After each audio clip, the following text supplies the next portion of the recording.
Muhsin Muhammad, who played 15 years for the Carolina Panthers, played for me at Michigan State.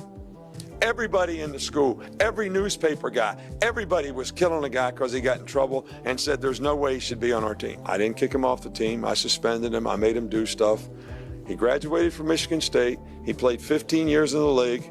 He's a president of a company now. And he has 7 children, and his oldest daughter goes to Princeton. So who was right? I feel strong about this now, really strong. All right, about all the criticism out there of every guy that's 19 years old that makes a mistake and you all kill him. And then some people won't stand up for him. Sometimes when me and you talk, man, you'll say, man, Smitty, man, he reminds me of you. And that means he's you. Because I'm a product of what you taught. You taught me a lot of stuff, man. And so I just want to make sure, and also people know, man, it ain't no Smitty without Moose. The late 90s and early 2000s were dominated by wide receivers like Randy Moss, Terrell Owens, Marvin Harrison, those type of cats. Unfortunately, a lot of the other receivers from this era get not only forgotten, but a lot of times disrespected. The world moves fast, and in the NFL, if you don't end up becoming a household name, you can be a really good player, a whole Pro Bowler, an All-Pro, and in as little as 10 years, you can be completely forgotten. Muhsin Muhammad was a talented player whose career came close to never even getting off the ground. But he stood strong in the storm and eventually saw the light shine on both his life and career. Check out his versatility. He was known as one of the best blocking receivers of his era, but also once led the NFL in reception, once led the league in receiving yards, and he's even led the league in receiving touchdowns. He holds the Super Bowl record for the longest touchdown reception, runs a successful business post-retirement, and has a loving marriage and 7 wonderful kids. Seems like the type of resume that should get some love. But without the second chance he received in college, none of these things may have ever come to pass. If you ever find yourself in a position to give a second chance, think of this video. And if you ever find yourself in a position where you're given a second chance, think of this video. At birth, he was named Melvin Campbell, but when he was only 4 years old, his dad converted to the Nation of Islam and changed the names of all of his kids. Even though the player formerly known as Melvin later converted to Christianity, he kept the name that his father gave him. So if you've ever had questions about his name, that clears it up. So from that point forward, Lil Melvin was known as Muhsin Muhammad. Throughout his career, he went by the nickname Moose, so I'll be calling him that for a lot of this video. Now, initially, a young Moose took to the other kind of football. He remained a soccer player all the way through 7th grade, but in 8th grade, he decided to switch out the round ball for the one with the funny shape. But the weird shape of the football, coupled with the fact that in his primary sport you can't use your hands, led to an issue catching the ball. So to help him work on his hands, his mom got him a Nerf ball that the two of them used to play catch with. While the shape of the ball initially threw him off, ironically, it was that funny shaped ball that would completely reshape Muhsin's life. The footwork he developed playing soccer as a kid would serve him all the way through his NFL days. Before that, it served him in high school basketball. He also ran track and field, boxed locally, and participated in whatever other athletic endeavors were available. In high school football, Moose didn't play the typical wide receiver combo. You know, you'll usually see wide out in corner or wide out in safety, even quarterback and safety. Combos like that. This man played running back and linebacker, a toughness cheat code wired directly into his game from an early age. Let's sum this up so we can connect the dots of his build real quick. His soccer background led to great footwork and route running. The Nerf ball sessions led to a growth mindset. He learned that he could work on skills and then see them improve. And he carried that work ethic with him throughout his playing days. And then lastly, playing these highly physical positions like linebacker and running back developed his toughness. And this would show in his blocking skills later on. Moose got a scholarship offer to Michigan State, but things didn't start off promising at all. And we'll discuss that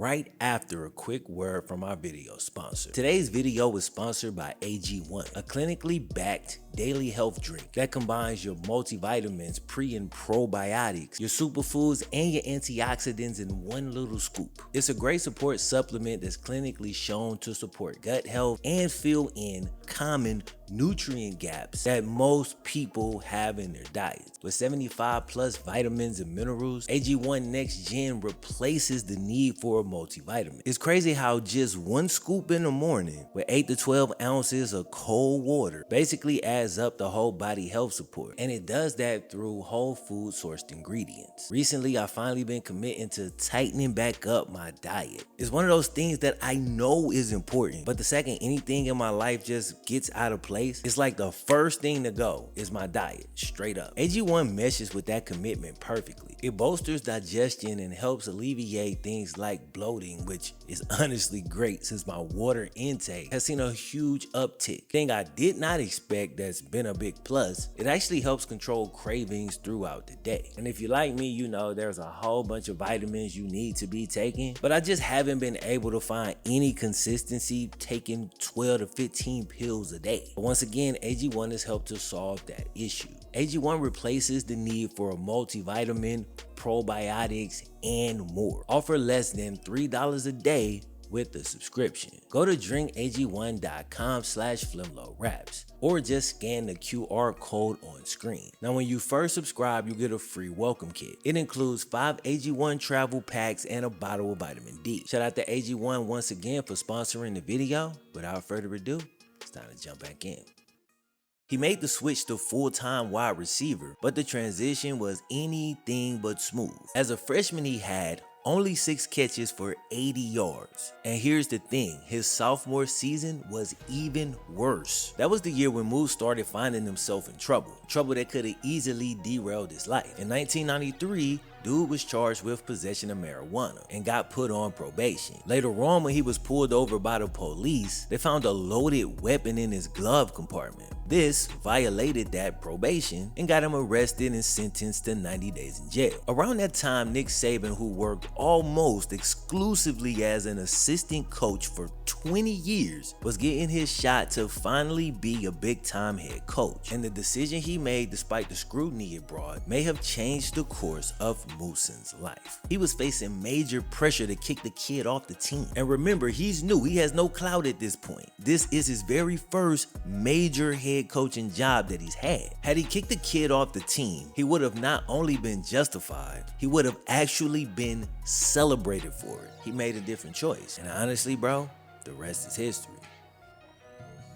Check out this quote directly from Moose. It was early on in Saban's career, and there was a lot of controversy surrounding the decision that he made. He stood up to that, and he defended it. He evaluated my character and thought I was deserving of a second opportunity. I'm grateful for that. And Nick is probably grateful too that I didn't turn around and make him look bad. So Nick Saban gave Moose another shot. And in the second half of this video, I'm gonna show you what he did with it. But first, there's a little part of the timeline that just tripped me up and kind of confused me, because I'm sitting over here trying to piece it together, and based on the information I have, it seems a little bit off. So according to every article, both incidents, the marijuana possession and the weapons charge, both happened in 1993. Now, they don't really go into detail with the weapons charge, but every article just says either later that year or later on. So the best thing I have to go off is later that year. And assuming that that little piece of info is correct, that's kind of where the confusion comes in. Saban doesn't come back to Michigan State until 1995, right? Moose got in trouble in 1993 and then played a full season in 1994. So there's a really good chance that I'm just overthinking this or missing some key piece of information, but I would be remiss if I didn't mention it, especially with this whole thing being the theme of this video. According to Google, most weapon charges are resolved through a plea bargain, which can take hours, months, or even longer. Maybe the sentence got held up in that process and the charges didn't come down until 1995, or maybe Moose got in trouble a third time that we just don't know about, or maybe I overlooked. But it just throws me off that an issue from the 93 season didn't fall on the coach of the 94 season, but instead skipped him and then fell on the coach from the 95 season. You see what I'm trying to say? Again, I'm on a time limit and I probably missed something. They have both shared the story multiple times over the years, and I don't see any reason to lie about that. But I still wanted to address that little bitty jump in the timeline, as it was throwing me off during my research. If y'all know what I'm missing, man, fill your boy in. But anyway, let's move on to the rest of the story. Despite pressure from the media and people at the school, Nick Saban didn't kick young Moose off the team. He instead gave the young kid another shot, and this time Moose made the most of the opportunity. So he played one season under Coach Saban after squandering 75% of his time in college, and with 1 year left, he finally took off and put together an impressive senior season. He had more catches and yards in that year than he'd had in the previous 3 combined, all while maintaining an even higher yards per catch average. These numbers were solid but not off the charts, but his film and his workouts helped to push him all the way up to a second round pick. He measured in at 6'2", 217 pounds, ran a 4.53 and had really good feet. And in the 1996 NFL Draft, Muhsin Muhammad was the 10th wide receiver taken. Interestingly, the first overall pick in that draft played the same position. And while he had a much more productive college career, on paper he had very similar measurables. While Keyshawn got off to a much faster start, their careers from a statistical standpoint really aren't all that far off. I won't bore you with the math, but Keyshawn's averages definitely come out better, no doubt. But give Moose his props because he stacks up well with the top overall pick in his draft class. And if we look at his highest heights, his best 3 seasons are statistically better than Keyshawn Johnson's best 3 seasons. But while Keyshawn was flirting with 1,000-yard seasons straight out the gate as a featured player, Moose was battling for targets in a crowded room, battling injuries and even his own quarterback. As a rookie, he only played in 9 games, but still put up 400 yards on 25 catches. But while you can blame his rookie season on injury and the fact that he only played 9 games, in his second year he played 4 more games, but managed to put up fewer yards. So this might have stemmed from the fact that it takes some players time to adjust to the league. But we also have to consider the fact that he didn't have a great relationship with his quarterback. And that's probably the nicest way I can say it. Like, that's literally saying the least. According to a 1997 article, Moose and his then quarterback Kerry Collins were actually about to get into a fist fight in a blow up that ended up being so bad that it threatened to tear the whole team apart. Here's an excerpt. At a players only party to celebrate the end of training camp, Collins, according to 2 players that were there, used a racial epithet with wide receiver Muhsin Muhammad, apparently thinking he had the same leeway with Muhammad that he did with some of his other black teammates. In what context the racial slur was used is unclear. Okay, Muhammad became highly upset and an argument ensued. One player said it almost deteriorated into a fist fight. Eventually things were calmed down and Collins apologized, according to several players who were at the party. So this is interesting because it happened right after the 1997 training camp, right? And when you take a look at Moose's stats throughout his whole career, that 97 season was by far the worst season he ever had. So when I say he was battling with his quarterback, I really mean that. And I ain't here to try to crap on Kerry Collins. Maybe like the article says, he thought he had the pass. And I personally don't even believe in the pass, but the drinks was flowing and things went left. But in 1998, Collins got traded, and then boom, Moose had his first breakout season. 68 catches, 941 yards, 6 tugs. Now that's the Moose I remember. In 1999, dude went off again. 96 catches, 1,200 yards, 8 touchdowns, Pro Bowl, check. Then in the 2000 season, he led the league in receptions along with Marvin Harrison Sr. They were both tied for 102 catches apiece, getting open and making everything count. Now in 2001, he once again struggled with injuries. Let's fast forward. In 2002, your boy shook back, but he now had to share targets with a young, brash, and talented Steve Smith. The 2 receivers didn't always see eye to eye, but a mutual respect began to form pretty quickly. Moose had been in the league a few years already, and every year the Panthers drafted another wide receiver. But while he knew this was another young guy that the team viewed as his eventual replacement, Moose still decided to take the young fella under his wing, even though it wasn't always easy. But Moose was 28 while Steve Smith was 22, so their relationship was more big brother, little brother. With that being said, they competed in everything. So basically they got on each other's nerves, but also drove each other to be better. Who was gonna stay on the jugs machine longer? Who was gonna stay after practice and watch the most film? They pushed each other to reach their peak, and Moose helped school Steve Smith on how to harness his high emotion into something productive. So even if you didn't know Muhsin Muhammad before this video, he played a huge role in molding one of your favorite wide receivers. It was around this point that Moose accepted that the kid was a true number one. He swallowed his pride and took the number 2 role in the offense. And almost immediately, dog, the Panthers took off. In 2003, Steve Smith broke out. 88 catches, 1,100 yards, and 7 touchdowns. Moose wasn't far behind. 54 catches, 800 plus yards, and 3 touchdowns. Great wide receiver 2 numbers. With Steve Smith leading the way in the wide receiver room and Moose right there, not far behind, Steven Davis running like a madman, and veteran quarterback Jake Delhomme under center, the Panthers offense was nothing to sneeze at. Couple that with the all-around beastly defense, and the Panthers went on a surprise Super Bowl run. They finished the season 11-5, turned around and smacked the Cowboys in the wild card. They beat the St. Louis Rams, who still had remnants of the greatest show on turf. Then they took out Philly in the conference championship and made it all the way to Super Bowl 38. Unfortunately though, they ran up against the dynastic Patriots, who were dead smack in the middle of their first run as a dynasty. The Panthers ultimately lost a close game, but Moose almost added Super Bowl hero to his resume. In the fourth quarter, with 7 minutes to go in the game, the Panthers trailed 21-16. On 3rd and 10, Moose gets loose and catches an 85-yard touchdown. This gives the Panthers the lead late in the game and gave them the opportunity to actually win. And even though that did not happen, this is still the longest touchdown reception in Super Bowl history.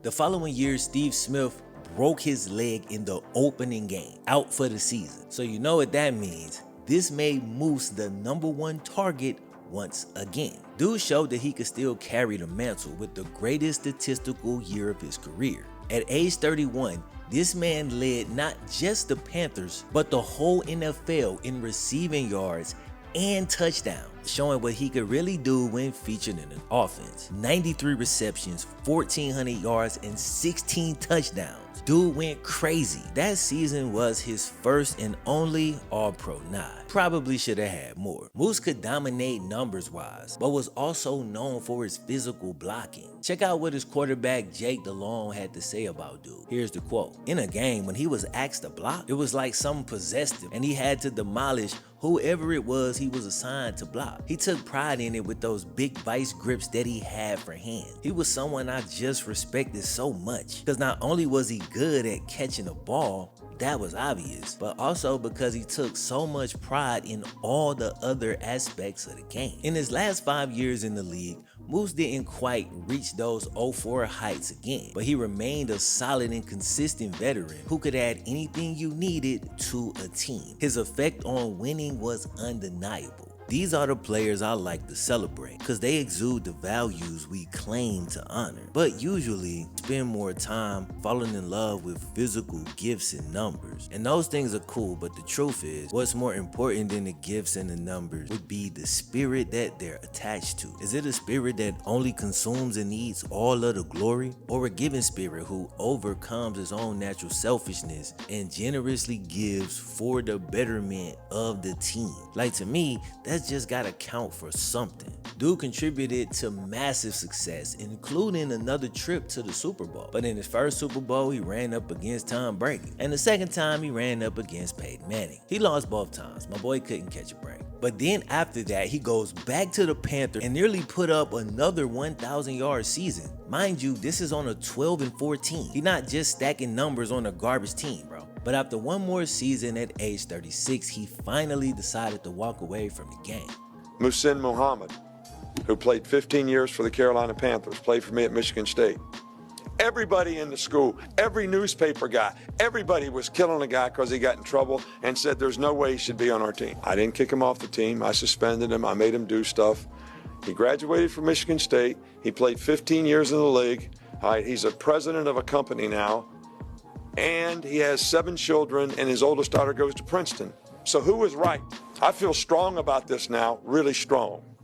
all right, about all the criticism out there of every guy that's 19 years old that makes a mistake, and you all kill him. And then some people won't stand up for him. So my question to you is, where do you want him to be? You want to condemn him to a life sentence, or do you want the guy to have his children going to Princeton? The power of a second chance. Forgive one another. Remember that God has forgiven you because of what Christ has done. Ephesians 4:32. Like the media and all those involved with Michigan State football at that time who were pushing for the kid to be cut, we oftentimes, myself included, have an obsession with doling out the harshest punishments we can imagine. And while some crimes calls for these harsh punishments, make no mistake, some crimes do. Sometimes we get a little ahead of ourselves, and we need to step back and take a second to examine the charges, consider the person's character, and examine our own hearts first before we just immediately drop the hammer. And maybe that'll lead us to making a life-changing decision in the positive direction instead of the negative. And to think if he had never been given that second chance, the seeds of his long and fruitful career may have never taken root in the first place, bro. The second chance gave the buried seeds the time they needed to emerge from the ground and grow into a completely healthy fruit-bearing tree, watered by those lessons from the past. You'd think after all that time in the league, he would have a hard time adjusting to life afterward. But nah, he's one of the few players who leave the game and then continue to blossom right into the next phase of their life. Today, Moose is still married to his wife, Krista, and together they have 6 children: Jordan, Chase, Journey, Muhsin III, Madden, and Kennedy. Cool thing is 4 of the 6 are either currently or previously played collegiate sport. Muhsin III actually just had an opportunity to try out for his dad's old team. Unfortunately, my dude got injured and as an undrafted player ended up getting waived. Back in 2008, when Big Moose went back for his second stint with the Panthers, he knew he was near the end of his football career. So he co-funded an investment firm that specializes in providing capital to food and beverage establishments. Here's what Moose had to say about that. While I was in the NFL, I was exposed to networking and its value in building business relationships. During my time, I was exposed to different investment tools and realized that you will have access to knowledge if you wish to gain it. Regarding knowledge and growth, continued education was always available, and I tried to take as much advantage of it as I could. I took part in a few intern programs set up by the league for current and retired players, and eventually attended the University of Pennsylvania's Wharton School of Business. If you're in a position to give a second chance, consider the difference it can make in a person's life. And if you ever receive a second chance, be sure to make the most of the opportunity. That's the end of the video. Thank you for watching. Like the video and leave a comment and all that cool stuff. Like with a lot of these topics, I like to explore the concept of making the most of second chances a little bit deeper. I'm not sure the exact date yet, but hopefully this week, exclusively over on my Substack. I want to dig more into it from a faith-based perspective. So if and only if you're interested in that, man, click the link in the description and subscribe to the newsletter. That free subscription will also give you access to my free faith-based purpose course. You can also still purchase it, but that's only if, and that's if you want to support. There's 2 links there and it's super clear. If you want the free one, just click on the first link and you're straight. So if you're interested in that, click the link in the description. Other than that, bro, I'm gonna catch y'all next time.